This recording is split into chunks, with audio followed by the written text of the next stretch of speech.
혹시 당신도 스스로를 과소평가하고 계십니까? 아직 시작도 하기 전에 나는 안 될 것 같습니다라고 물러난 적 있으십니까?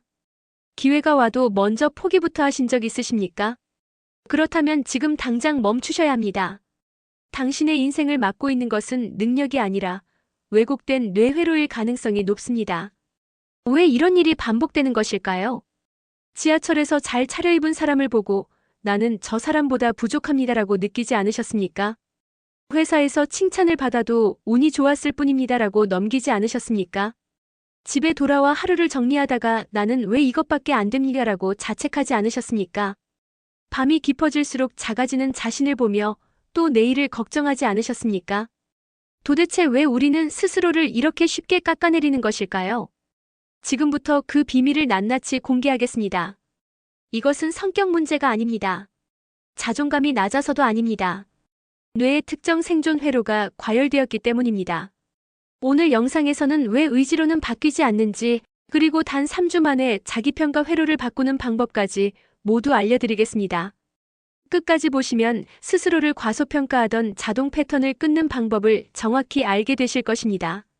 많은 사람들은 스스로를 과소평가하는 사람을 보며 이렇게 말했습니다. 자존감이 낮아서 그렇습니다. 자신감이 부족한 성격입니다. 어릴 때 사랑을 덜 받아서 그렇습니다. 하지만 이 설명은 너무 단순했습니다. 그리고 결정적으로 해결책이 되지 못했습니다. 왜냐하면 이 문제는 성격의 문제가 아니라 뇌의 자동 반응 시스템이기 때문입니다. 우리는 흔히 자존감을 하나의 성격 특성처럼 생각해왔습니다. 하지만 실제로 뇌는 끊임없이 자신을 평가하고 비교하고 안전을 확인하는 장치로 작동하고 있었습니다. 즉, 스스로를 낮게 평가하는 행동은 의지의 부족이 아니라 생존을 위한 과도한 보호 반응이었습니다. 뇌는 끊임없이 묻고 있었습니다. 나는 안전합니까? 나는 경쟁에서 밀리지 않았습니까? 나는 집단에서 탈락하지 않겠습니까?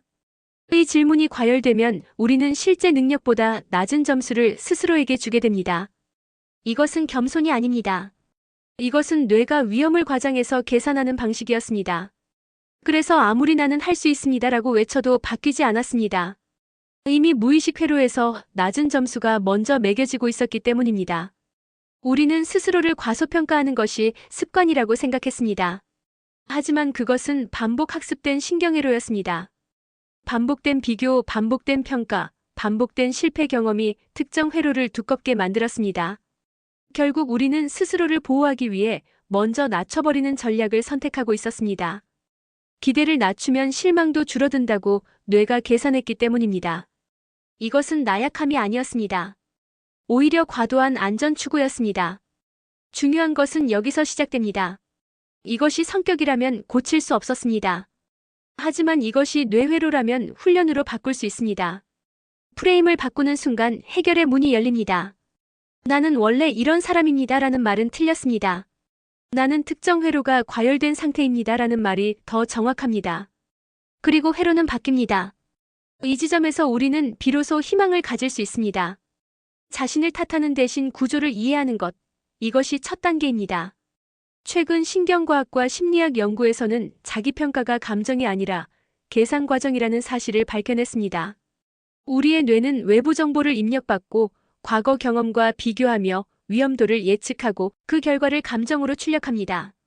즉, 나는 부족합니다라는 생각은 사실이 아니라 예측 결과였습니다. 특히 자기평가와 관련된 회로는 반복 경험에 따라 강화된다는 것이 여러 연구에서 확인되었습니다. 이것을 신경가소성이라고 부릅니다. 신경가소성이란 뇌가 경험에 따라 구조와 연결을 바꾼다는 의미입니다. 어린 시절만 해당되는 개념이 아니었습니다. 성인이 되어서도 뇌는 계속 변하고 있었습니다. 반복되는 생각은 회로를 두껍게 만들었습니다. 반복되는 비교는 반응 속도를 빠르게 만들었습니다. 그래서 우리는 어느 순간 자동으로 스스로를 낮추고 있었습니다. 그러나 여기에는 중요한 희망이 있습니다. 반복이 회로를 만들었다면 다른 반복이 회로를 바꿀 수 있습니다. 실제로 3주에서 8주 사이의 인지 재구성 훈련이 자기평가 왜곡을 낮춘다는 결과들이 보고되었습니다. 이는 단순한 긍정 암시가 아니었습니다.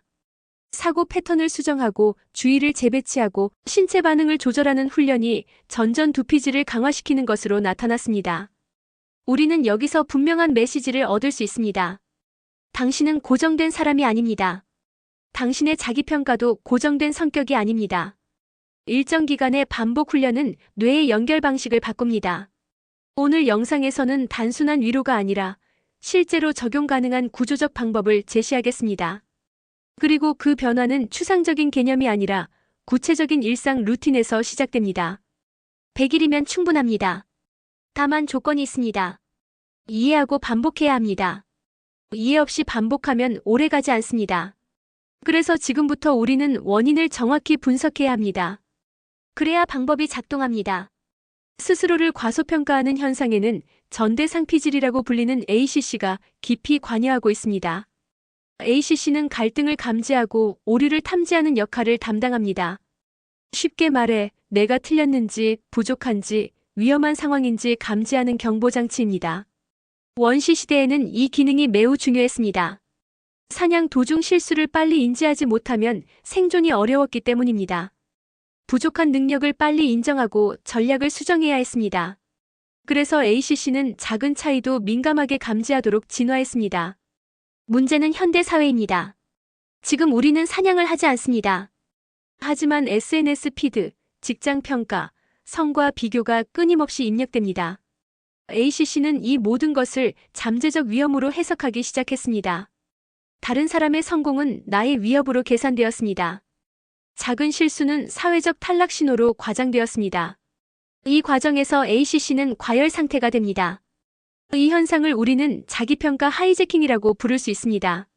실제 능력보다 위험 신호가 더 크게 울리는 상태입니다. 그래서 우리는 성공을 축소하고 실패를 확대합니다. 칭찬은 우연으로 해석하고 비판은 본질로 해석합니다. 이것은 비합리적 선택이 아닙니다. 과도하게 안전을 추구하는 뇌의 계산 방식입니다. ACC가 과열되면 전전두피질의 균형 판단이 약해집니다. 감정이 먼저 결론을 내리고 이성은 그 결론을 합리화합니다. 그래서 우리는 스스로에게 낮은 점수를 주는 것이 더 안전하다고 느낍니다. 기대를 낮추면 상처도 줄어든다고 계산하기 때문입니다. 그러나 이 전략은 장기적으로 성장 기회를 차단합니다. 도전하지 않게 만들고 기회를 거절하게 만들고 스스로 한계를 설정하게 만듭니다. 문제의 핵심은 능력이 아닙니다. 경보장치의 민감도입니다. 많은 분들이 이렇게 말씀하셨습니다. 이제부터는 자신감을 가지겠습니다. 더 당당해지겠습니다. 하지만 며칠 지나지 않아 다시 원래 상태로 돌아갔습니다. 왜 이런 일이 반복되는 것일까요? 그 이유는 이 시스템이 무의식 자동 회로이기 때문입니다. 심장이 빨리 뛰는 것을 의지로 멈출 수 없듯, 땀이 나는 것을 생각으로 조절할 수 없듯, ACC의 경보 반응도 의식으로 직접 끄기 어렵습니다. 의지는 전전두피질에서 나옵니다. 하지만 ACC는 더 빠르게 작동합니다. 위협을 감지하면 0.2초 만에 반응합니다. 생각이 따라오기 전에 이미 결론이 내려집니다. 그래서 우리는 이유를 나중에 만들어냅니다. 나는 원래 부족한 사람입니다 라고 말입니다. 이것은 합리화였습니다. 실제로는 경보가 먼저 울렸습니다. 그래서 단순히 긍정 문장을 반복하는 것만으로는 부족했습니다. 자동 시스템은 반복된 경험과 신체 신호에 의해 학습됩니다. 의지만으로는 회로를 재설계할 수 없습니다. 우리는 다른 접근이 필요합니다. 직접 싸우는 것이 아니라 우회해야 합니다. 신체 반응을 바꾸고 주의를 재배치하고 반복을 통해 새로운 연결을 만들어야 합니다. 의지가 약해서 실패한 것이 아닙니다. 접근 방식이 달랐기 때문입니다. 이제부터 우리는 우회 전략을 사용해야 합니다. 지금부터는 즉각적으로 사용할 수 있는 몸-뇌 우회 루트를 설명하겠습니다. 과열된 ACC를 가장 빠르게 진정시키는 방법은 사고를 바꾸는 것이 아니라 신체 신호를 바꾸는 것입니다. 뇌는 몸의 상태를 근거로 상황을 해석합니다. 고개가 숙어지고 호흡이 얕아지면 뇌는 위협 상황으로 판단합니다. 반대로 자세가 펴지고 호흡이 길어지면 통제 가능하다고 해석합니다. 그래서 우리는 30초 루틴을 사용합니다. 첫째, 턱을 5mm 들어 올립니다. 둘째, 시선을 수평보다 약간 위에 둡니다. 셋째, 4초 들숨과 6초 날숨을 3번 반복합니다. 이 동작은 단순해 보이지만 자율신경계를 조정합니다. 부교감신경이 활성화되면서 경보 강도가 낮아집니다. 그 순간 자기평가 왜곡도 함께 완화됩니다. 상상 실험을 해보겠습니다. 지금 눈앞에 맹수가 있다고 상상해 보십시오.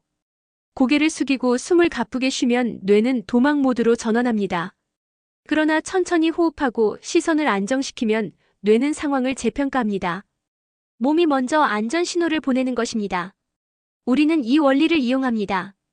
중요한 것은 생각을 바꾸려 애쓰기 전에 신체 신호를 바꾸는 것입니다. 하루에 최소 5번 반복하십시오. 평가 상황 직전, 발표 직전, 비교 감정이 올라올 때 사용하십시오. 즉시 효과를 체감하실 수 있습니다. 즉시 처방이 응급조치라면 이제는 근본 훈련이 필요합니다.